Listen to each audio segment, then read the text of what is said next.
All right, chapter 7.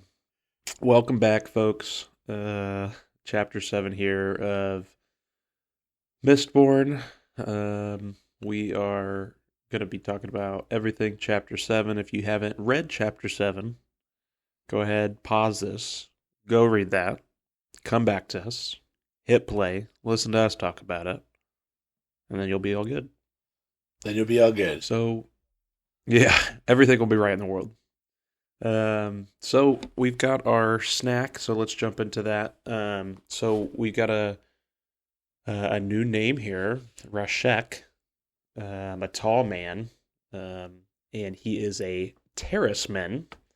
Uh, so he's tall terraceman, very young, and he's receiving respect from the other packmen.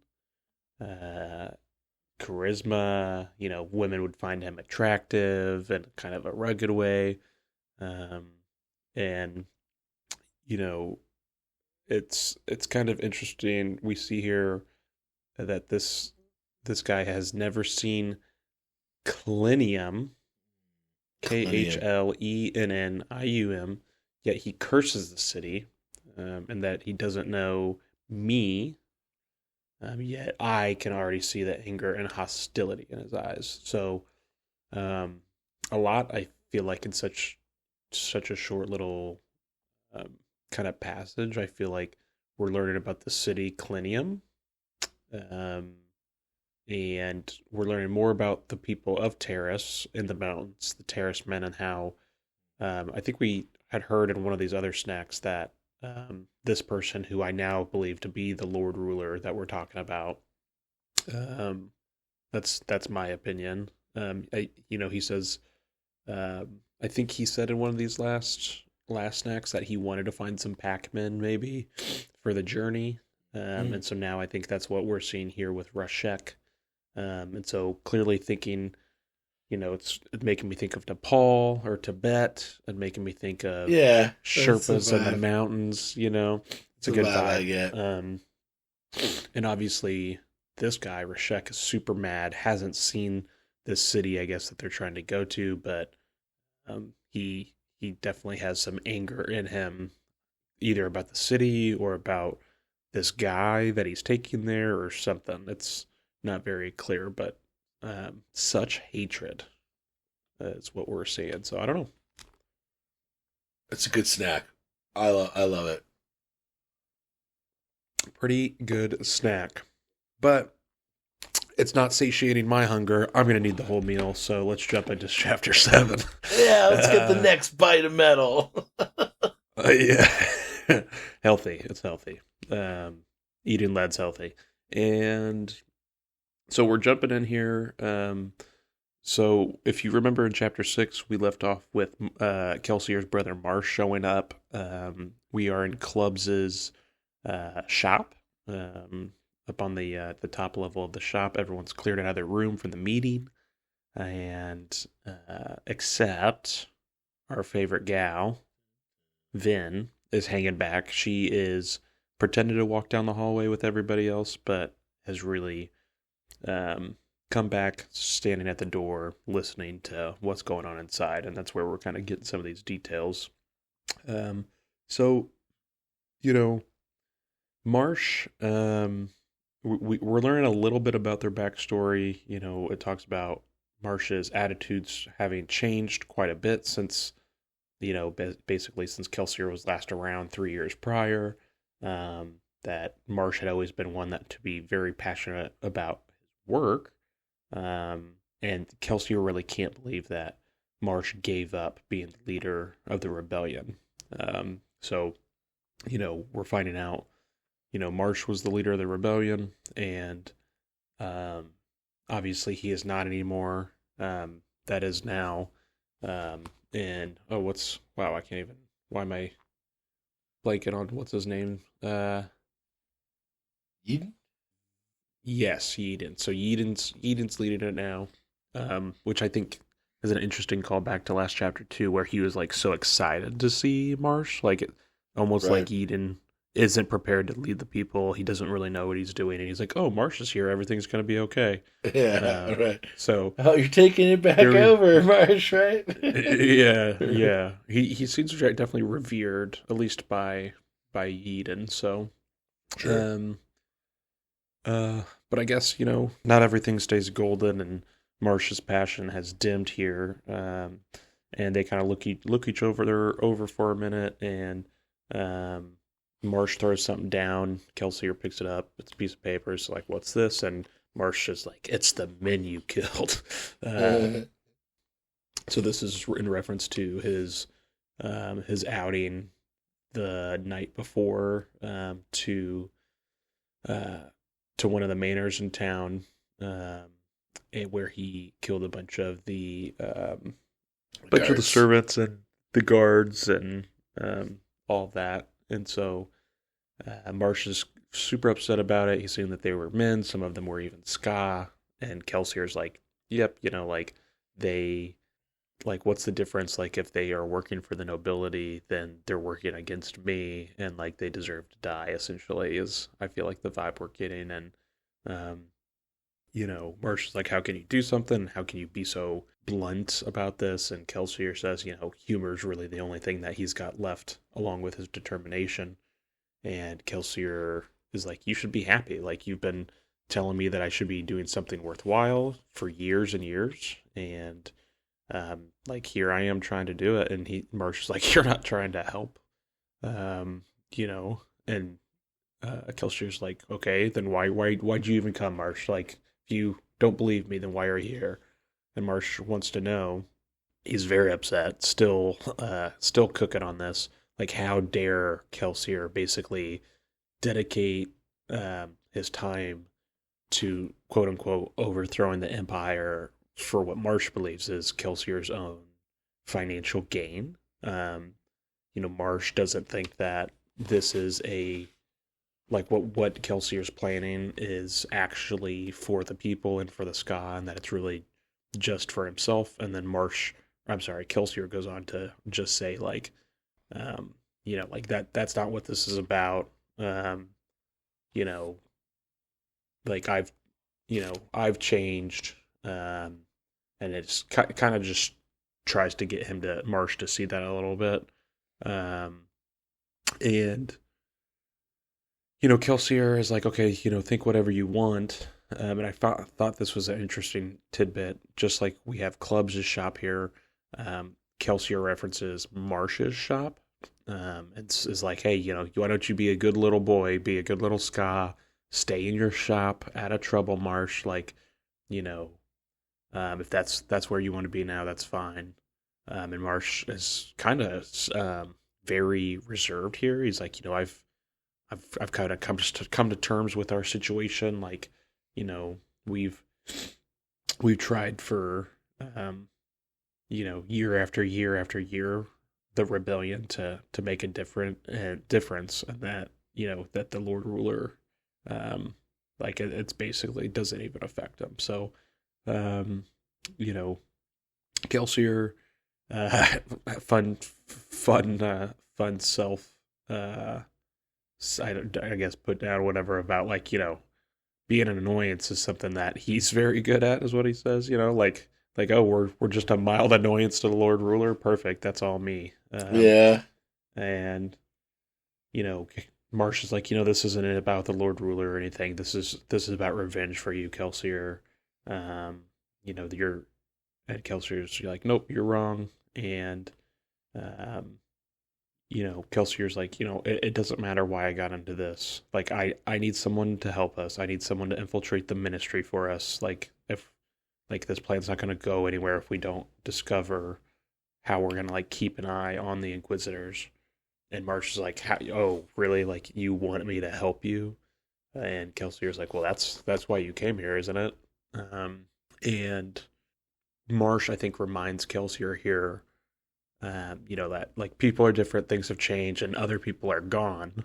And it's interesting here that Kelsier's like, I miss Kelsier's the one saying, "I miss her too," which, like, I would think that'd be reversed. Like, Kelsier would say something about his, supposed wife, who is dead. At least that's who I'm imagining we're talking about. And then Marsh would be like, well, yeah, of course I miss her too. Like, but for Kelsier to be like, I miss her too. I don't know. It just, something seems a little fishy there, or like weird about the relationship, or like, is this like a weird throuple or something? I don't know. Interesting. Yeah. And, you know, but then we see here Marsh saying, despite what she did, Yeah. sometimes I wish that you hadn't been the one to survive the pits. And Kelsier's like, yeah, I wish that every day. But so like, what did she do? Is this something that she did while in the pits, before they went to the pits? What did she do? Yeah, great question. Yeah, it's kind of interesting. So Marsh is like, all right, I'm out, like I'm leaving. And but then he kind of, before he goes, throws in, you actually do kind of seem sincere this time, Kelsier. Like you actually seem like, you know, you're being upfront with me here. And Kelsier, I think he knows that he's kind of got Marsh hooked because he smiles here. And this is when Kelsier catches a shadow under the door. He burns his iron. The translucent blue lines shoot out from his body. And someone behind the door is there. And he smiles because he knows that, based off his instinct and intuition, that it's Vin, and that he's impressed with her skill as far as being able to go undetected outside of the door for so long, to eavesdrop on him. And he's like, he knows that her time kind of in the underworld on the streets has kind of left her skilled, and kind of she's got lots of promise because of some of those things, but it's also left her vulnerable to other things, and that she's got some scars and maybe some bad traits that Kelsier is going to try to correct. So Marsh is like, I'll return tomorrow. And Kelsier says, well, just don't come too early. I've got some things to do tonight. And so, before we've got like a page break in here, and before we jump into the next section, obviously Marsh, it's just kind of, I don't know, interesting how he was like so anti everything, and then out of the blue, he's like, oh, okay, I guess you seem pretty sincere. I guess I'll come back and see what your plan is. And it's just like, oh yeah, you really put up a hard fight. So, I mean, I don't know, is that just the person who has worked as the leader of this rebellion for so long, and is trying to push for his brother to, instead of being part of the underworld and being a thief and only doing things for himself, and to enable himself and his friends to become rich, like he's always pushed for him to be better, and now that that's happening, is that getting him excited, and he's just instantly like, yeah, I'm back in. I don't know, he just seemed to flip his script a little quick. So it's just kind of weird. Maybe he's a turncoat, I don't know. So then we jump very quickly into the next section. Vin's back in her room. She's listening to hear, basically if Kelsier and Marsh are continuing out the hallway. She thinks they are. And so she's like, okay, good, like they're gone. And then next thing you know, knock on the door, and the first thing she is like, oh, he's good. Like she didn't even know that Kelsier was outside. She tries to make herself disheveled, act like she was sleeping, come to the door pretty drowsily, and Kelsier sees right through it, says, what do you think of Marsh? Vin tries to play it off, I didn't really see him before you guys kicked us out, and Kelsier said, you're not going to admit that I caught you? And Vin almost smiled back, almost like kind of letting it show, but then she comes back right to what her brother Reen has always been saying to her before he took off, was that like, you can't trust anybody. And that theme is still pretty prevalent throughout the rest of this chapter as well, of like her distrust and her like, and this is maybe what Kelsier's getting to with like all these scars that she's got from her time in the underworld, of not being able to trust people, and thinking that she's on her own. And so we'll see that a little more. Very quickly, he's like, let's go, like get your shit. We're going and to start our training. And she's like, now, because it's dark out and the mists are gonna be out. And he's like, right now. Um, so before they head out, they stop by the kitchens. Docs, Breeze, and Ham are all hanging out in the kitchen. Clubs is there as well. A couple of the apprentices as well, which we'll get some more info about them, which is going to be cool. Um, so they're all hanging out. They're drinking. They got wine. They got ale. Um, Eating some snacks of the puffed barley cakes and battered vegetables. Again, so no meat still. No meat. Yeah, no meat. Yeah, just barley and veggies. So she kind of feels, I think Vin here feels left out. She doesn't go in the room. She's almost has this urge to be in there, but can't quite seem to bridge literally the doorway to go inside. Like the jovialness and like the togetherness of everyone in there is like almost so foreign to her that she just doesn't even know what she would do if she went in there. Posture. Yeah, there you go. Imposter syndrome.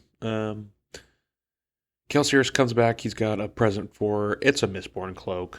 And she's kind of surprised by that. And she's like, well, I thought I have to earn something like that. And he's like, what's there to earn? You either are or you aren't. Like, which is kind of cool. Yeah.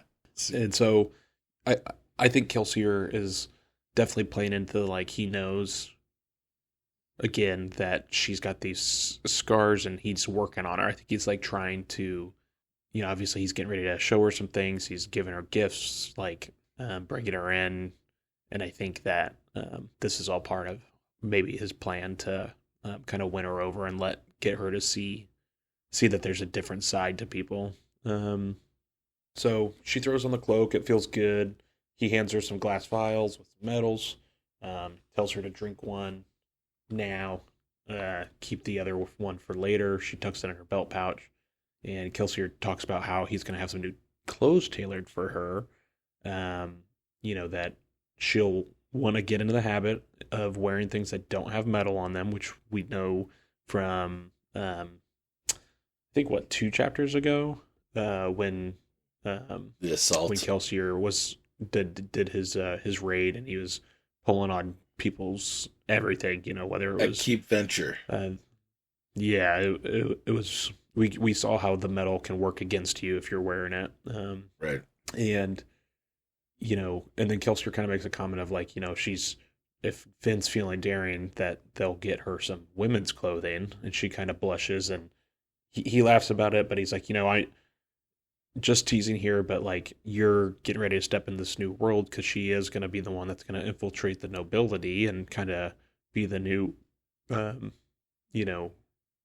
they want her to go in and kind of, rub elbows at these high level parties and meetings, and she is going to have to dress the part, and it can be to her advantage, Kelsier says, to look like and act like more of a young lady than like a crew thief.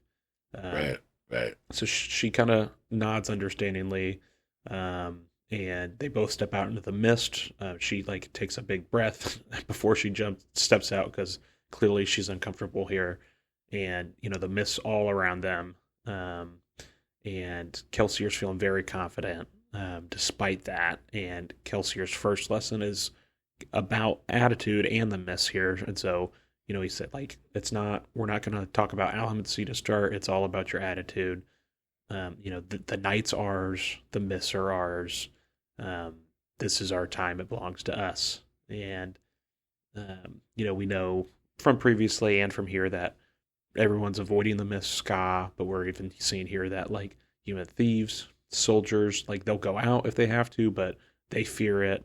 Noblemen will pretend that it's no big deal. They'll feign the nonchalance, but that it's uncomfortable for everybody except Mistborn. So Kelsier's saying here, like, the Mists are your friend. They're gonna protect you. They're gonna hide you, and they give you power. and he then goes into even some more doctrine here, about from the ministry that, you know, Mistborns are supposedly descendants of the only men who remain true to the Lord Ruler, which I think we've definitely talked about a little bit before. Yep. And this Yep. was before his ascension. And then there's some other legends that whisper that Mistborns are actually something beyond even the Lord Ruler's power, something that was born on the day when the mist first came to the lands. So definitely some legend there, some different things to think about. And I just thought, they're, as Vin's taking it and taking all of her surroundings in, we get a comment how like Luthadel is like the most densely populated and overcrowded city in all of the Final Empire.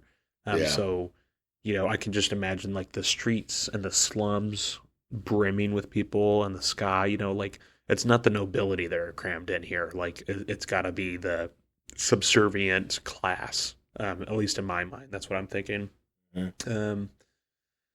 And Vin's like, hey, what about soldiers? Like, shouldn't we be worried about people out at night? And Kelsier talks about how, like, even if they're not careful and, someone sees us, like, these cloaks are what's going to protect us, because, all Mistborn are members of some kind of great house, maybe a lesser house, but, like, still a member of, like, the nobility, and are very important people. And so, like, guards are going to ignore you. Nobility, like, just walking down the street, are going to ignore you. Like, Ska probably aren't even going to see you. Like, no one's going to fuck with you, is what he's saying here. And I thought this was kind of interesting, too, where Kelsier talks about how it's, like, bad manners to, like, talk about or acknowledge that the person up on the rooftop that you might see is like this quite like a distinguished, like, or like a nobility, or some, like, a lord or a lady, and that Mistborn are so rare that, like, the houses can't afford to apply any kind of gender prejudices to them. So, like, while there might be this class divide, as we see, even, I mean, yes, in the real world, but definitely in fantasy, of like men versus women, he's saying that, like, it doesn't matter if you're Mistborn, like, that's its own class in itself, and, like, Mistborn aren't really categorized, it seems like, separately between genders. Right. So that's kind of cool. It is cool. Yeah, I agree.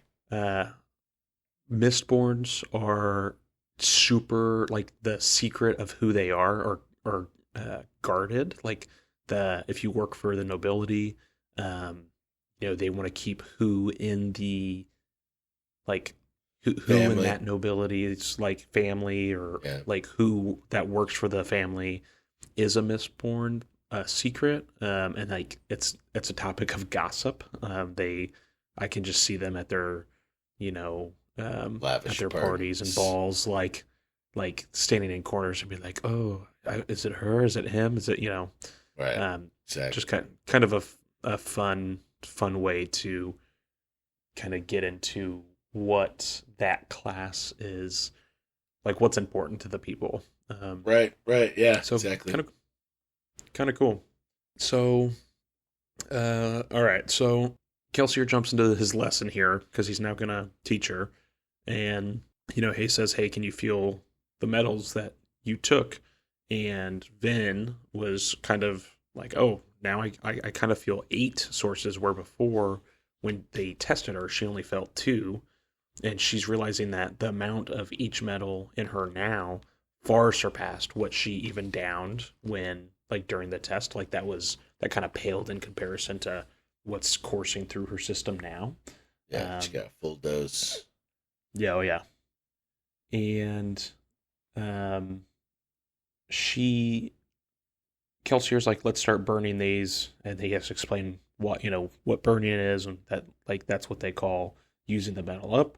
And so he's like, we'll work on soothing and raging emotions some other time, which we've already kind of talked about. Obviously, soothing. I don't know if we've used the word raging quite yet. First like time. specifically, Yeah. but we definitely know what he's talking about here, and those metals. And so she's like, okay, we'll talk about those later. And so he's like, but choose one of the other ones and like fire it up. And so she went for it, found a source inside of her, tried to use it, and she felt this flare of heat from within her chest. Um, and very wasn't uncomfortable, but definitely distinct and obvious. And she felt very rejuvenated, which we've seen Kelsier use before. And he asks like, what happened, and she explains how she feels different and alert. She's not tired. Stronger. And he talks about how that's how that's pewter. Pewter enhances your physical abilities, makes you stronger, more resistant to fatigue, more resistant to pain, and you'll be able to react more quickly if you're burning it. So she kind of tests her muscles, flexes around, kind of feels it, and she feels it shrinking pretty quick, like the amount that she's got inside of her. Kelsier talks about, it burns quick. And the vial that he gave her measured like maybe about 10 minutes worth of continuous burning. And then he talks about how, but if you're going to flare it, it's going to go by way quicker. Then he has to explain what flaring is, which is like kind of stoking the fire, if you will, inside of you, to kind of give you a little extra boost, like putting it in turbo, hitting the NOS. Yeah. NOS button. So, exactly. Yeah. So kind of cool there. And so she's in this like whole new world, and she's very intrigued by all of this. And, she's starting to think about how she could use all of these things. And it's definitely something that, as we see and read, we get her reactions of like pretty, like some astonishment for sure. Kelsier goes into talking about how the more pure a metal is, the better effect you're going to have from that metal. And that cool. there are like people will prepare metals specifically to sell to allomancers. And pewter, which is an alloy, is very tricky. You have to have the right combination of the compound metals in the right mixture to get the desired effect. And if it's not exactly right, kind of on the lesser end of things, maybe it just doesn't work as well. You still get some effect, but then if it's really like the percentage is really off, it can make you sick, which is kind of interesting as well. So kind of some cool tidbits about the magic system and how this is all going to work. So specifically with pewter, 91% tin, 9% lead. Again, I love it. Love eating lead. Well, so precise. Gotta love it. Yeah, gotta love eating lead. Yeah, always. Burning it. And, yeah, burn it inside of you. And Vince says, like, she thinks she's probably burnt this before, at least in small amounts. Like, it just feels familiar. And Kelsier goes into trace metals. We're getting so much information here. It just keeps, like, compounding. Mm-hmm. Trace metals from the stuff that you're drinking, stuff that's, in your food. If you're eating with pewter utensils, and Vin kind of remembers that some mugs in Cayman's lair, where she's basically lived the last couple of years, were made of pewter.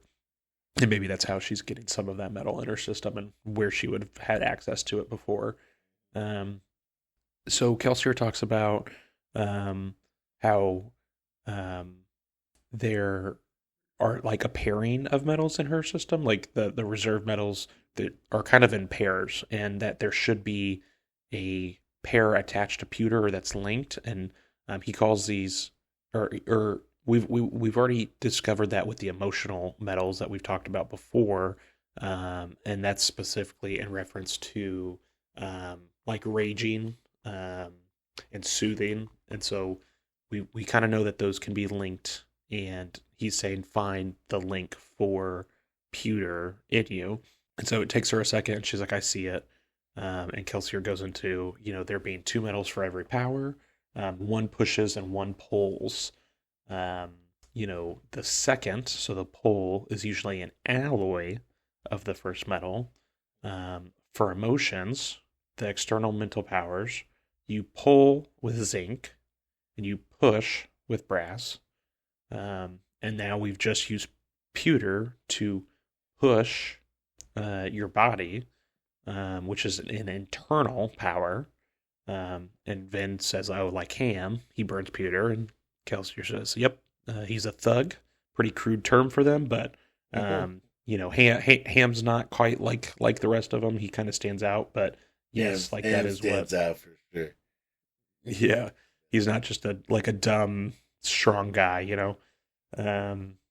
And Vin says, well, okay, what's this other one doing here? And he's like, try it. And so she does so, and everything becomes brighter around her. And but not quite like she changes her wording, like not necessarily brighter, but everything just she feels more like things are Heightened senses. her senses are heightened, yeah. Yeah. And she could feel her clothes better. She could hear things and see textures and all kinds of weird stuff. And Kelsier talks about how tin enhances your senses. So we've got pewter and tin here as a pair. They're physical magic metals. Very cool. And Kelsier talks about, hey, like this is a very slow burning metal. You can, a little bit can go a long way, and that most Mistborn leave their tin on whenever they're going to be out in the mists. And that he says, like, I've had mine on ever since we left the shop already. And it's just to bring heightened awareness to your surroundings, something that people are going to, like, tick on all the time. Very cool. Jumping ahead. So Kelsier talks about, like, don't flare too much. You can leave it burning, but don't flare all the time. And that... Don't flare all the time. Not only are you going to run out of your metal quickly, but perpetually flaring does strange things to people. It'll stretch your body. And if you stretch it for too long, things start to break. So I kind of thought about that. And then I thought about to earlier in this chapter when Kelsier and Marsh were talking very vaguely about what happened to Kelsier's wife. And, Marsh said something about like, I wish she hadn't done that, and we don't really know what that was. And I just wondered if, like, in an effort on some job that they had before they got sent to the pits or something, like, where she trying to get them out of trouble and she flared too much to, and then she stretched herself and, like, maybe she, what does that mean? Does she go crazy? Does she physically explode? I don't know, but, like, it just... I wonder if maybe those things are linked. So Vin, yeah. Kelsier, they continue to walk, and she notices above her these lights in the sky, which she's never seen before, and Kelsier's like, "Oh, they're stars." And like She's it's just a mist, good, yeah,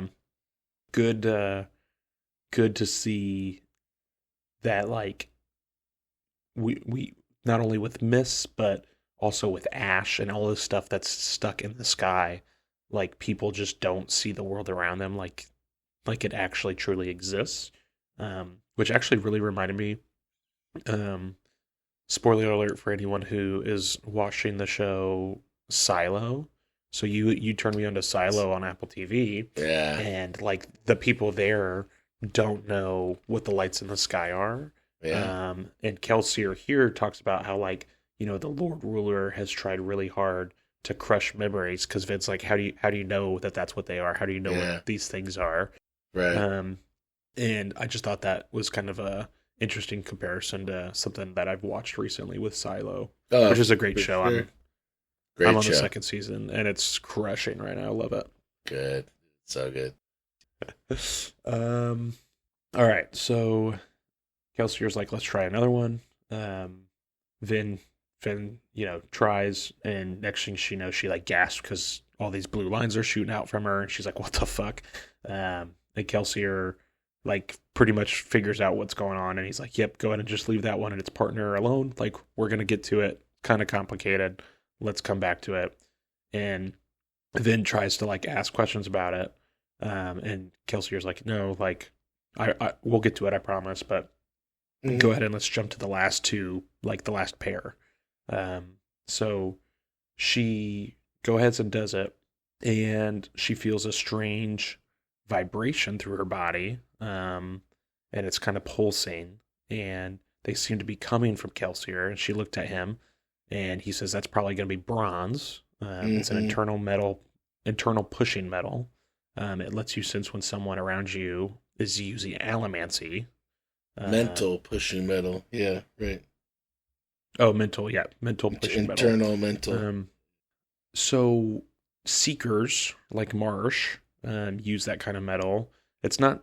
Kelsier talks about it not being like the most useful. Like if you're a Steel Inquisitor, it's quite useful. And then we get it into a whole bunch of stuff here about how, yes, Inquisitors can use allomancy. No one's quite sure whether like they choose Seekers to become Inquisitors, or, like if you become an Inquisitor, do you somehow get that power? Like no one kind of quite knows. But like the fact that they can or do have that power is quite annoying, Kelsier says. So obviously they're trying to, they don't want to get caught with whatever they're doing. Right. And then all of a sudden, Vin feels the pulsing inside of her stop. And she's like, what happened? And Kelsier says, I started burning copper. So the pair here, bronze and copper, when you're burning copper, it hides your use of your powers to other allomancers. He tells her to go ahead and try to burn it.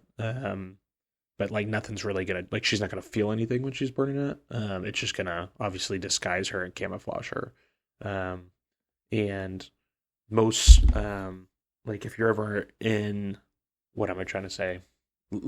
Basically, if you're gonna be out and about and you're using your powers and you need to disguise yourself, and you're gonna burn some kind of metals, you should always be turning your copper on first and burning that first. It's just gonna keep you hidden. Especially against another allomancer, you wouldn't want to be sending out those pulses like Ben was just feeling. Especially if you're a ska and the nobility are around, like they're gonna, it could be bad. Kelsier talks about how most of the Mistborn keep their copper on all the time, so just like people are keeping their senses heightened with the, what was that? Would that have been 10? 10 is a heightened sensor, like more awareness. So people are keeping that on, but they're also keeping their copper on quite a bit of the time. Most of the time, it burns super slowly again, keeps you invisible, hides you from bronze. So if someone is using the bronze to like reach out and find somebody else, and it also helps keeping people from manipulating your emotions. So. No rage or anything like that. Like it's just not gonna work. And so Vin definitely likes that one. Kelsier even comments about it, and he talks about how burning copper's immune to the emotional allomancy, and burning copper actually creates this bubble around you that kind of hides everybody.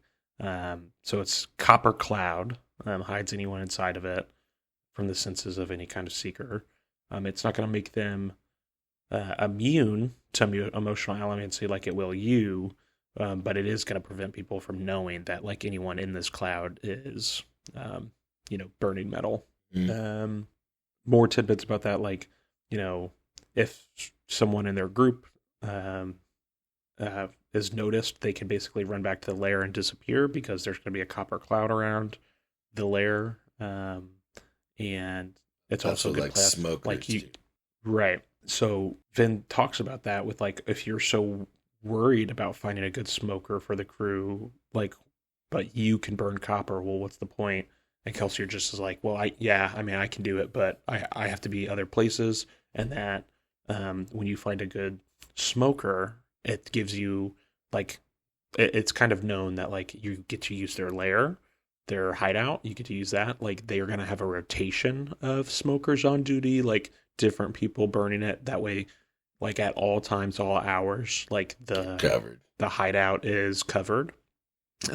in that, lots of the apprentices that are in Clubs' shop are actually smokers as well. So they're not just, woodworking apprentices, they're also smokers. So cool. So kind of like a double disguise. Yeah.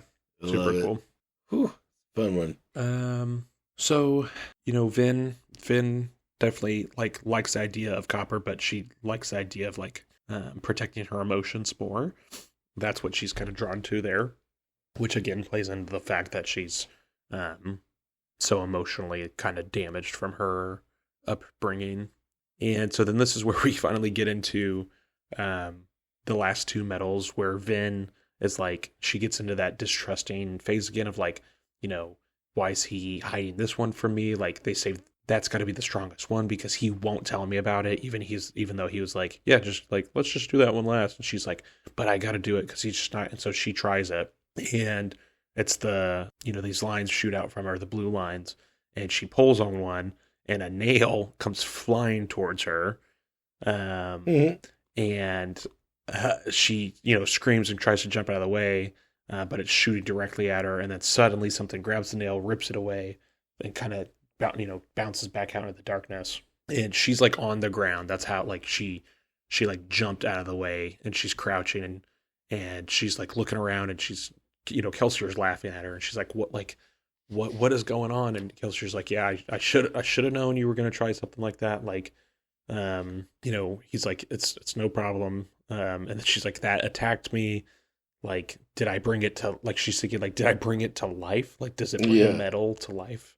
And Kelsey's nope, you attacked yourself. This is why we wanted to wait on this one. But, let's go ahead and talk about it. And so he talks about a rule here being that, she needs to kind of think about every action has a consequence, almost every action has a, reaction. And so he talks about, to kind of explain it, with burning pewter, what are the consequences? And Vin is well, I don't know, you get stronger. And he's well, what if you're carrying something heavy and it runs out? And she's I guess you drop it. And then he says, well, if it's too heavy, you're going to hurt yourself. And that many a thug has died. They get so fucked up and hurt while they're fighting. And then once their pewter runs out, their body can't hold up to the damage that's been caused, and they just, they die. He kind of drives this point home and screams, ha, and she jumps back in shock, covers her ears. She's in pain. And he's so see here, burning tin has consequences too. If you have sudden light, sudden sound, you can be blinded or stunned. So you got to just kind of be careful. So he relates that to iron and steel, and how, you can pull something towards yourself with iron, and with steel, you can push something away. So they end up, and they're at the edge of the city, and they're looking up at the big city wall above them. And Vin's well, what are we going to do here? And, Kelsier's all right, I'll show you. But first, let's got to do some basics here. So they start with a coin from his coin purse. Tells her, hey, burn steel, the opposite of the metal that you burned a few minutes ago. She does. The blue lines pop back out. One of them's pointing directly at the coin, and he tells her to push on it, which she does. It flips out of his hand, travels directly away from her. She continued to focus on it. It keeps flying through the air until it hit a wall. Once it hit the wall, she was thrown backwards in a sudden jerking motion. Kelsey, a little nicer, he catches her, keeps her from falling to the ground. Kelsey's what happened? She says, I don't know. I pushed on the coin. It flew away. But when it hit the wall, I was pushed away. And he's okay, yeah, work through it. Why? And she thinks about it and kind of figures out, well, I guess the coin couldn't go anywhere, so I had to go. And he's yep, you did. These are the consequences we're trying to teach you. You use your own weight when you steel push. If you're a lot heavier than your anchor, it will fly away from you like the coin. However, if the object's heavier than you are, or if it runs into something, you're the one that gets pushed away. Iron pulling's kind of the same, but in reverse. So either you'll be pulled towards the object, or it will be pulled towards you. If your weights are similar, then you'll both move. And Kelsier talks about how this is the art of allomancy, that it's like the song and dance. It's not just something that you learn like a like a mundane skill or something. Like there's art to it, and that not like a spell. You read the list of things off, and then that's it. Right. Technique. Right, for sure. Yeah. And so he talks about how knowing specifically like how to burn iron or steel is going to give her a major advantage over her opponents, like if she can really master those. They're like the most versatile and useful of her abilities. She says she understands. And so kind of just continues to talk about like, this is gonna, when you're using these push or pull, it's directly away from you. You can't just flip things around in the air. Like it's not how it works. Like you're in the physical world. So like when you push against something, whether with allomancy or with your hands, it's going to go directly opposite direct you. Like it's again, force reactions, opposite. It's all that same stuff. Vin says she understands. And he's like, now let's go jump over that wall. And she's like, well, okay, what are you talking about? You're insane. And he's like, yep, I think that's the second time today you said that I'm insane. So you need to pay better attention. If you listen to everyone else, you know that my sanity departed long ago. So it's just kind of funny. So she's like, I can't do that. Like, I just started pretty much like this evening using these skills. And he's like, yeah, but you're a quick learner. And he pulled a belt, told her to put it on. He said it's got metal weights strapped to it. So if something goes wrong, that he'll be able to catch her. And she's like, probably be able to catch me. So he directs her put the ingot directly below her. Try to make sure you steel push, don't iron pull. Mm-hmm. Don't stop pushing until she reaches the top of the wall. Then he bent down and he jumped. And so he shot in the air, vanished from the mists. She waited a moment, but he didn't come back down. Everything's like still around her. She glanced down. She burned steel, saw the blue lines. She stepped over to the ingot, 1 foot on either side of it. She glanced up, kind of looked back down one last time, took a deep breath, pushed against the ingot with all of her strength, and then end of chapter. So we're assuming something happened there, and then she's off. She's off. Love it. So that is the end of chapter 7. Chapter 7. What a time. I loved this chapter. I loved how much we learned about all the metals and the magic and just kind of really digging into it. We, up to this point, knew a little bit more than Vin about magic and stuff, but now we're kind of right there with her, like learning alongside her about all the different metals and this push and pull and kind of this whole art. I really liked how you said it, whether you just noticed it in the book used that way or compared it to art, but I really enjoyed that comparison because it's definitely, it feels like an art, and there's also like there is a science to it as well with the metallurgy and the creation of the alloys and stuff like that. So I just really think it's some good shining of Brandon Sanderson going over a magic system and you kind of learning about it as the reader. So, and to recap that here again, we don't want people really, if you're a first-time reader of this series, to jump into like any of the wikis, like the Mistborn wiki or anything to look for this kind of stuff. But I mean, if you do and you want to kind of recap stuff or look at it, just be careful. But you can find, like, just because even me, I mean, Christopher obviously has read these. He remembers what each metal does, but you can use resources online to talk or look this up. And so, I've got one up here from the Mistborn wiki. So, we've got 8 basic allomantic metals. We've talked about all of them in this chapter. The metals are formed into 2 groupings, external and internal. External metals allow a Misty or someone with Mistborn to exert control over their environment, and internal metals allow a Misty or Mistborn to exert better control over their own internal body. And so in the physical category, we've got steel, which we know is pushing metal away from you or pushing yourself away from metal. It's the push. And then iron is the pull, so pulling on metal objects nearby. Again, that's seeing the blue lights, blue lines kind of shoot out from your body, from your chest.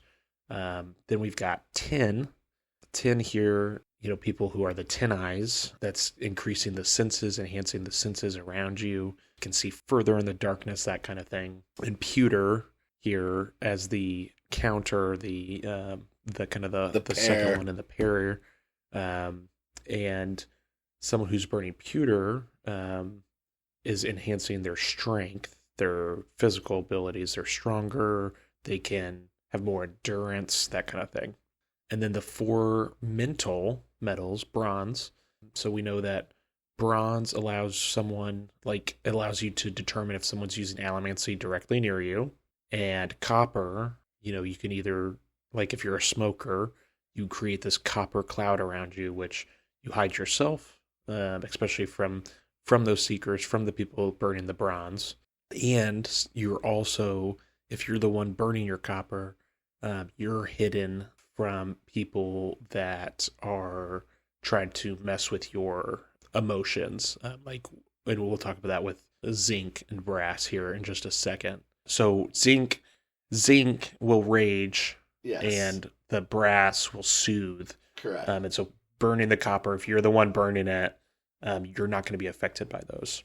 The last 2 internal, the zinc, again, that's going to rage, someone can enrage someone's emotions nearby, and the brass is going to allow you to soothe others and to kind of be like, oh, yes, you are mad, but now you're not as mad. And, oh, you were kind of thinking of helping me, and now I'm going to just soothe you a little more, and you are definitely going to help me. So those are our 8 basic allomantic metals. 2 categories, physical and mental. Write them down as you're reading, review them, love them, and, just to kind of as a quick recap for people. So that's good. That was a good recap. Yeah, I know those resources out there are awesome. I really like the art too in the book with certain editions have a table of the allomantic metals, and the symbols on them are pretty cool to look at. So 10 out of 10 recommending that. But there you go. Yeah, overall, just wanted to get a gauge on how you enjoying it, Kyle. What you thinking? Yeah, it was cool to get some explanation, I guess, of this magic and the abilities. We've danced around it a bit. We've seen a lot of this used. We not only have seen it used by, Kelsier, but even other members of the group, Breeze as a soother, that kind of thing. So it's good to have a better understanding. I think it's going to help me and help everybody kind of jump in a little further and kind of be able to dig deeper without have a better understanding. You know what I mean? For sure. So that was really cool. And then it was good to see a little bit of Marsh. We've heard of Marsh in lots of different contexts leading up to this meeting of Kelsier being like, oh, my brother's gonna come, and everyone's like, hey, he's not coming, and he's like, oh, he'll be here. And so it was cool to meet him and to see a little bit. I something, I don't know, I just, part of me doesn't know or feel like everything's on the up and up with him. I just feel like you're on this cause for so long, leading the rebels, and then you just stop. And I get it, people have changed their hearts, but I don't know, it just makes me a little suspicious of him. Like I said, I think I mentioned maybe he's a turncoat, or who knows? Maybe he's secretly got converted and is working for the nobility or the Lord Ruler or something. Maybe not. Maybe he's fine and he's just a normal, just kind of a normal person here. So I don't know. Yeah, it's interesting. I like so where that's where I'm at. I like where you're at though. That's cool, and I like to do some good fun ideas, and I as a guide and not a gatekeeper, I'm excited to see how your opinions change as you get more information and you learn different things about the characters, and it's exciting. It's exciting to watch you explore it. So.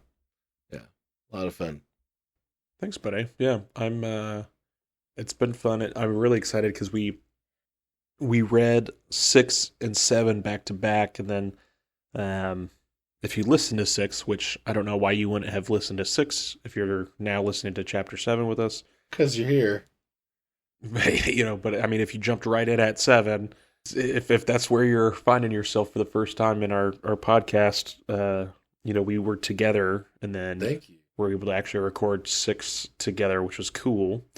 And It was cool. And then we didn't get to record 7 for a little while, and so with all that being said, I just haven't got to read here in like 2 weeks, so I'm really looking forward to busting the book back open and reading through. Yeah. Chapter 8. Kind of moving forward and seeing what's going on. So yeah, likewise. We're wrapping up here the first part. For those of you that spy the table of contents, I won't tell you how much more, but we're wrapping up here the first part of the book, and I think I really like the way that Sanderson creates his books with parts and different ways of approaching that from a storytelling perspective. Yeah, these parts feel good. They feel like good chunks. So excited for the next chapter here. It's gonna be a blast. hell yeah. Well, when we talk to you guys next time, we'll be talking about chapter 8. And yeah, just again, super looking forward to it. Thanks for listening. Thanks, moms. Shout out to our moms. Thanks, Mom. Yeah, nice. Perfect. And surprise shout out. Haven't shouted them out yet. Dads. We'll throw a dad in there. Oh, yeah. Hey, dads. Shout out to dads. We've got them. We've got them. Yeah, there's dads out there. We've got dads. We've got dads. And we've got them. And shout out dads. Shout out dads. Shout out to Sober Carpenter Brewing. Ooh. That's what I'm drinking. A little Sober Carpenter IPA, non-alcoholic, craft brew, pint-sized. Yum. Super delicious, loaded with hops. The floral West Coast style brew offers notes of tropical fruit and citrus. Its sustained and balanced bitterness allows for a crisp finish that will have you coming back for more. We're talking 42 IBUs with that pale and Cara malts, the Citra, Simcoe, and Cascade hops. Delicious. 50 calories only, 11 grams of carbs. It's just delicious. We're doing great here. So good. Doing low great. Calories. Don't be afraid to give us a sponsor. Yeah. Carpenter. I mean, it's a product of Canada, Canadian brewery. Yeah. And it's delicious. She's a good one. Are you still on that Kirkland? I'm still on that Kirkland grind. You're right there, Kyle. The old Hell's style lager from Kirkland, 4.5% alcohol by volume. They say you can savor the triumph of the 2023 Great American Beer Festival gold medalist, beer that stands out among the finest in America.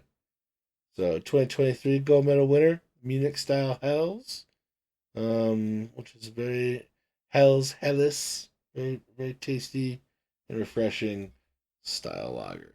10 out of 10 recommend. Shout out to Costco for having that for us. And Costco, if you're listening, we'll take that sponsorship too, baby. Yeah. I mean, yeah. don't even sponsor us. Just free membership. That's all I'm looking for. Yeah. I just want to get in the door for free, Yeah. You guys can listen for free the Patreon edition. It's going to have all the extra cuts. Uncensored. Yeah, there you go. Perfect. Uncensored. All right. Well, we appreciate you guys. Thanks so much. And we'll catch you on the next one. See you out there, my Shards and Shenanigans. Peace.